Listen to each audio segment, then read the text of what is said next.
Bir savdogar bozorda olib sotar edi un. Kamida 100 odamga xizmat qilardi har kun. 50 yil shu kasb bilan cho'michi bo'ldi moyda. 70 yilda dard tegib yotib qoldi bir joyda. Og'irlashib bir kecha jon keldi tomog'iga. Tahlil aytardi tinmay ukasi qulog'iga. La ilaha illalloh, jon akajon takrorlang. Aka dedi, shu so'zga til kelmayapti attang. Aytay desam bo'g'zimga bir qo'l kelib qolyapti. Tarozi shaynini tiqib olyapti. Bu ahvolni eshitib uka ko'ngli kir bo'ldi. Dedi, ayting akajon, bu qanday sir bo'ldi? Aka xirillab turib tushuntirdi gapini. Jon uka, yeb qo'yganman ko'pchilikning haqqini.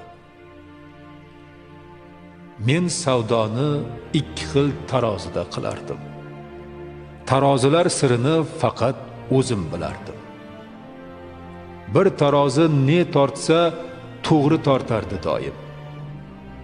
Birin shayinin buzib foydamga moslab oldim. Tortib olayotganda to'g'risin ishlatardim. Tortib berayotganda o'g'risin ishlatardim. O'g'risining shayini 1 kilo ko'rsatgandam to'g'risida chiqardi 750 gram. 300 kilo un sotsam 100 kishiga har kuni tarozidan urardim 75 kilo unni. 365 kundan iborat bo'lsa bir yil 75 kilo unni shu raqamga ko'paytir.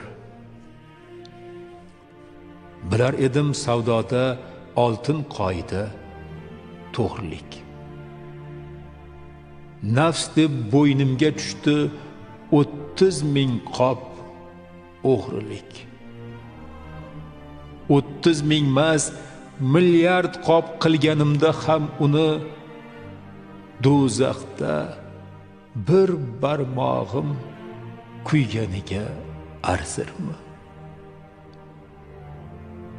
Allohning tarozisi yerga o'rnatilgan top gunohim pallasiga tushar shu 30,000 qop. Voh, savobim pallasi ko'kda muallaq qolib, gunoh pallasi yukdan yerga ketadi og'ib. Bu haromni bolamu chaqamga yedirgandim. Endi meni do'zaxdan kim qutqarib olar, kim? To'y sarpoga pul toping degan xotinim qani? Dang'illatib tom yoping degan xotinim qani? Jon ukajon, attang deb yozdir qabr toshimga. O'g'ri tarozimni ham o'rnatib qo'y boshimga. Barcha ahli savdoga umrim bo'lsin bir ibrat. Tobutimni mozorga tosh, tuproq otib kuzat. Birov haqqin birovda qoldirmas ekan Alloh. Oxiratda endi men nima qilaman? Eyvoh!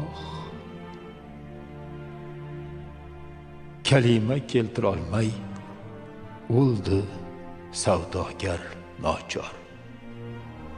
Guvohlarning tilidan yozildi ushbu ash'or.